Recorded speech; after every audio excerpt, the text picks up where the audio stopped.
A Rádio Internacional do Egito apresenta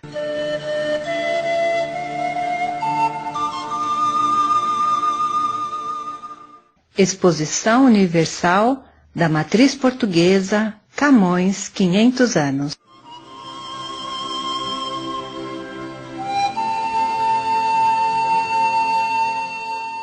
Cobertura especial do evento, produzido por Mohamed Abdelkamel e apresentado por Edna Urzi Rizetti.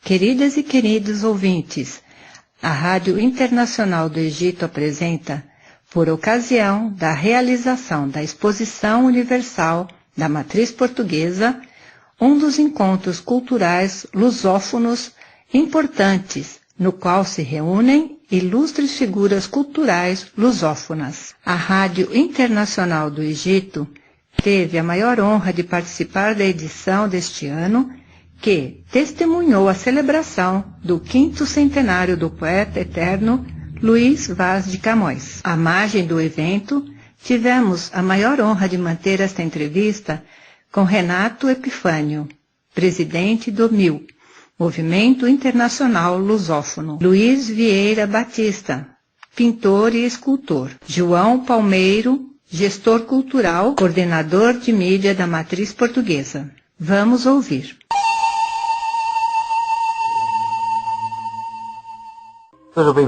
Nasceu no século de ouro lusitano. Portugal era o pórtico para o mundo. A sua obra seria o expoente maior da literatura portuguesa. O símbolo da vocação universalista da língua e da cultura de Portugal. O seu nome tornar-se-ia imortal. Sejam bem-vindos a mais entrevistas da Rádio Cairo em língua portuguesa, no âmbito da Exposição Universal da Matriz Portuguesa, Camões, 500 anos.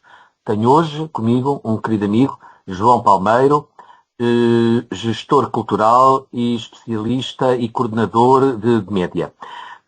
João, muito obrigado por ter aceito este meu convite para falarmos para a Rádio Cairo em língua portuguesa, esta mais uma prova da isto já não é internacionalização, é da filiação global da língua portuguesa.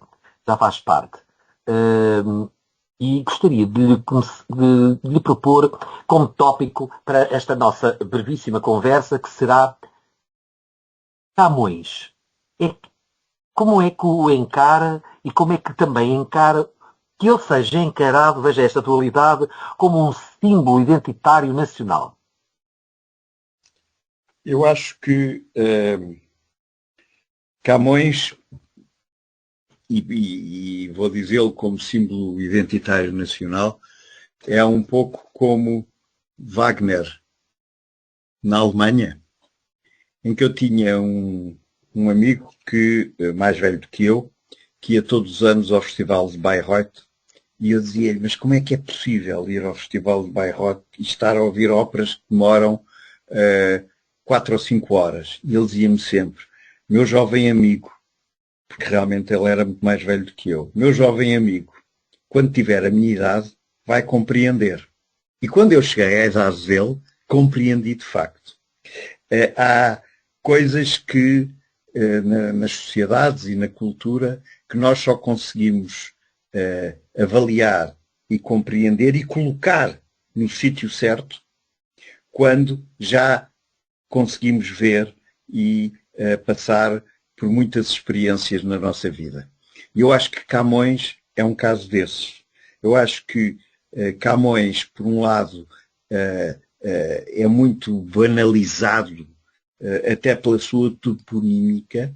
Não há nenhuma cidade ou nenhuma vila de Portugal que não tenha uma rua, um beco, uma praça, uma estátua, uma escola chamada Luís de Camões. Portanto, é como se ele fosse nosso familiar. E como tal, sendo nosso familiar, achamos que conhecemos tudo dele e achamos que sabemos tudo dele, até porque na escola em Portugal era uma obrigação conhecer Camões. E conhecer Camões na parte que dava mais jeito aos professores. E isto é uma coisa que eu acho que é muito importante e que nós temos que perceber cada vez mais quando falamos com os portugueses por causa de Camões. Não acho que fora de Portugal as pessoas que conhecem Camões tenham esta percepção, mas para os portugueses há aqui uma percepção que o programa de ensino de Camões, desde que há ensino organizado em Portugal em meados do século XIX, levou sempre a que Camões se tornasse aquele senhor da nossa família, para quem, quando ele vem tomar chá lá à casa ou vem visitar-nos, nós temos que recitar um poema para ele achar que nós somos pessoas que o respeitamos muito e que gostamos muito dele. E, portanto, o Camões era um bocado tratado durante décadas, mais de um século, era muito tratado exatamente como esta pessoa que faz parte da vida de todos nós que estudámos, no mínimo, em Portugal, ou que vivíamos nas tais vilas, aldeias, cidades que têm ruas com o nome de Camões, portanto estava ali, fazia parte da nossa vida, mas que era qualquer coisa que estava fora de nós. E eu acho que o grande trabalho que é preciso fazer e que a matriz portuguesa tem vindo a tentar fazer com estes 500 anos do nascimento de Camões é trazer o Camões para dentro de nós. Quer dizer, já que ele é nosso familiar, já que sabemos todos o que ele é e quem é, talvez valesse a pena saber e conhecer um pouco porque é que ele escreveu e como é que ele escreveu. E isso é a grande questão que se me põe em relação ao Camões. É também interessante que quando nós, em Portugal, portugueses, é porque se trata de uma expressão idiomática, coloquial entre nós, quando vemos alguém dar erros gramaticais ou mau português, nós dizemos o Camões deve estar às voltas no seu túmulo.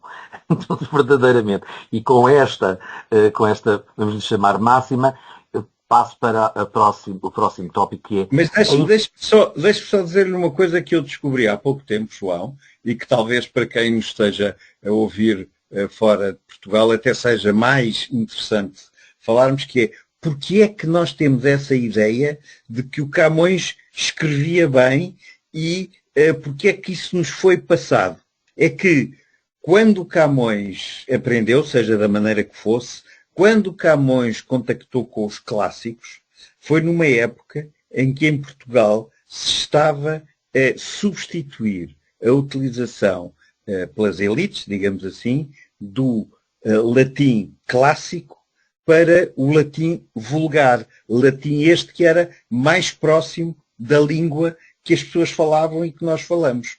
E que, portanto, de repente, foi como se tivesse deixado de haver uma distância enorme entre aquilo que eu falo e aquilo que eu escrevo e passasse a haver uma coincidência muito maior entre aquilo que eu falo e aquilo que eu escrevo e aquilo que eu escrevo passasse a ser um pouco a linha diretiva sobre como é que eu devo falar ou como é que eu devo escrever bem.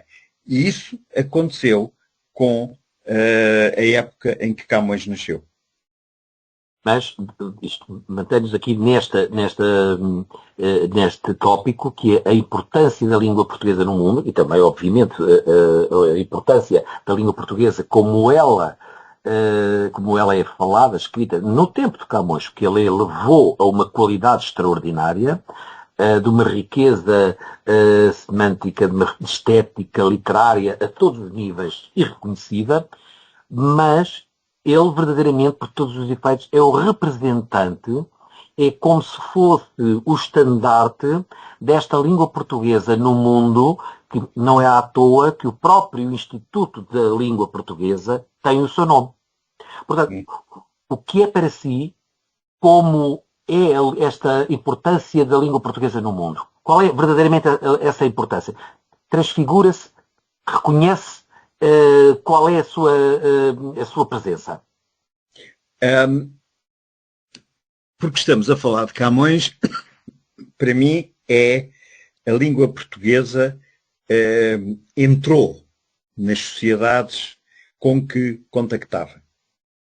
Tal como, se olharmos para a história vivida por Camões, em todos os sítios onde ele foi viver, ele acabou por entrar nas sociedades, às vezes da melhor maneira, outras vezes da pior maneira, mas acabou por se tornar parte integrante dessas sociedades onde foi viver.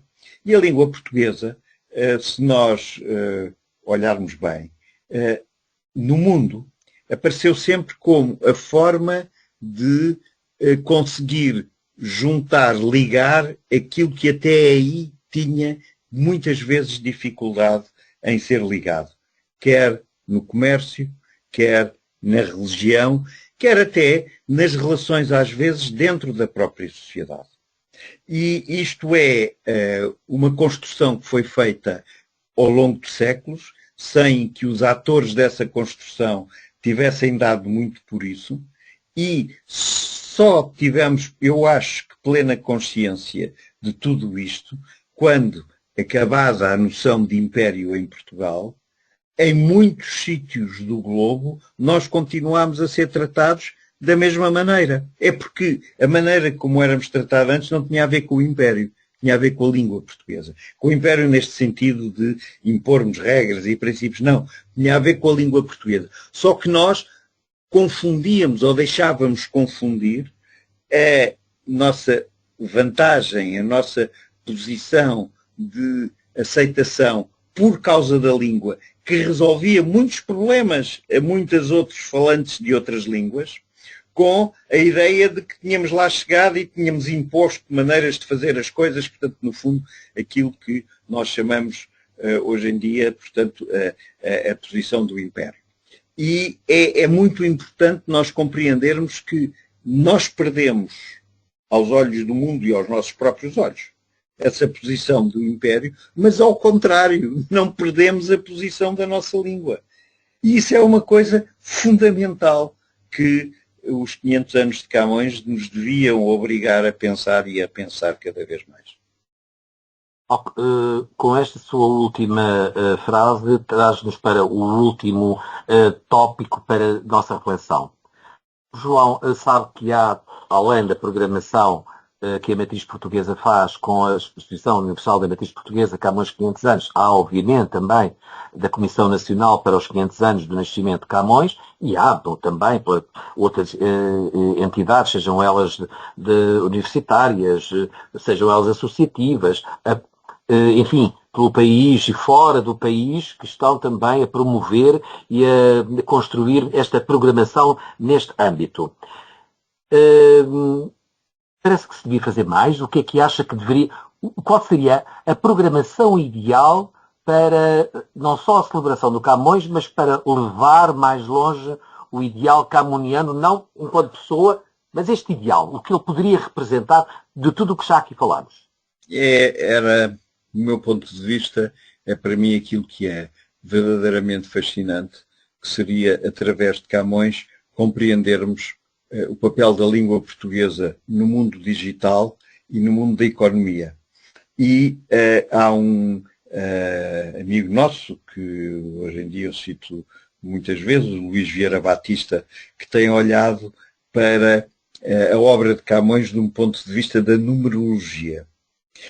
Ou seja, dizendo que o Camões usou técnicas que eram técnicas que tinham um significado para além do próprio significado das palavras e da própria história que ele contava, e que esse significado deveria fazer com que as gerações seguintes, quando lessem, fosse o que fosse que ele escreveu, tentassem inserir isso num âmbito que eu vou chamar científico, não podemos dizer que seja científico, mas num âmbito que ultrapassa a simples emoção ou a simples compreensão da palavra. E, portanto, nós já temos há alguns anos em Portugal estudos quer sobre o valor económico da língua portuguesa em relação ao produto interno bruto, quer sobre o valor da língua portuguesa para a internet, não é na internet, porque isso já sabemos todos, que é a quinta língua mais usada na internet, por aí fora, e que vai ser ainda mais, porque as previsões de crescimento demográfico em África fazem-nos prever que lá para 2050, e já não estamos tão longe, está ali a chegar, em 2050 haverá mais falantes de português em África do que há no Brasil. Ou seja, em 2050 nós vamos ter uma verdadeira cobertura do globo a falar português. O número de pessoas que aprendem português na China, o número de pessoas que aprendem português na Índia é extraordinário. E porquê que aprendem? Para quê? Não há de ser para chatear os pais, nem para chatear os professores, nem por resistência política, com certeza. É porque reconhecem o valor dessa aprendizagem, da mesma maneira que os meus pais, quando eu era pequeno, me diziam: tu, se não souberes falar francês e inglês, não vais a lado nenhum. Quer dizer, portanto, estamos a assistir a dar a volta, e eu dou sempre este exemplo dos meus pais, porque não havia ninguém que amasse tanto a língua portuguesa e Portugal como eles. Mas a percepção deles era de que a língua portuguesa era uma coisa limitada, que estava aqui fechada, que não saía daqui. Nós temos que ser capazes de levar essa mensagem. Não, a língua portuguesa já está em todo o lado. Agora é preciso explicar às pessoas como é que, utilizando-a, podem melhorar as suas performances e podem melhorar os resultados dessa utilização. E isso é um desafio fantástico que só se consegue fazer mostrando um pouco Luís de Camões. Foi mais uma entrevista para a Rádio Cairo em língua portuguesa, no âmbito da Exposição Universal Matriz Portuguesa Camões 500 anos. Sou João Micael, tive comigo João Palmeiro. Até à próxima.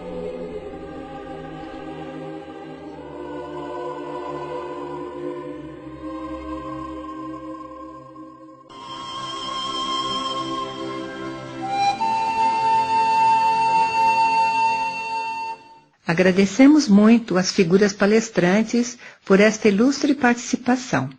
E sempre sejam bem-vindos na Rádio Internacional do Egito. Até novo horário, fiquem conosco.